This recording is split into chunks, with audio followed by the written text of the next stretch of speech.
आज आपण मराठीतल्या एकूण 16 अक्षरांची ओळख करून घेणार आहोत, स्वर आणि स्वरादी। तर पहिलं अक्षर आहे किंवा पहिला स्वर आहे अ। अ हा अननसाचं चित्र आहे। अ अननसामध्ये येतो। अ अननसातला, अ अननसातला। त्याच्यानंतरचा स्वर आहे किंवा अक्षर आहे आ।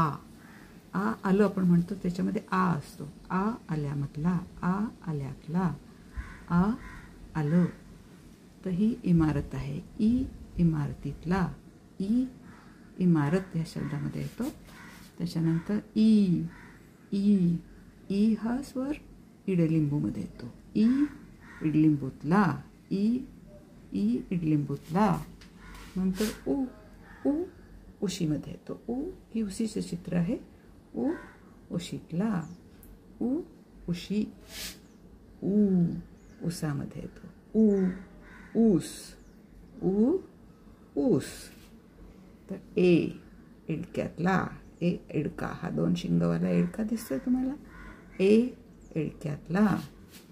नंतर आई ऐरणीतला, लोहाराची ऐरण असते त्या आई ऐरणीतला, आई ऐरण। तर हे ओठाचं चित्र दिसते। ओ ओठ आपण म्हणतो, त्याच्यात ओ स्वर येतो। ओ ओठ, ओठातला ओ। औषध, ह्या औषधाचे गोळ्या आहेत। औषधामध्ये औ, औ हा स्वर येतो। औ औषधामध्ये औ। त्याच्यानंतर आहे अंग, अंगठीतला, अंगठीतला। अ वरती असं एक टिंब येतं, त्याला म्हणतो आपण। अंगठीतला। नंतर अहा, आणि अहा हे 2 स्वरादी आहेत। त्याच्यानंतर आहे ऋ, ऋषीतला हा एक स्वर आहे। ऋ ऋषी किंवा ऋतूमध्ये, ग्रीष्म ऋतू, शरद ऋतू, वसंत ऋतू असे ऋतू असतात, त्यातला ऋ आहे हा।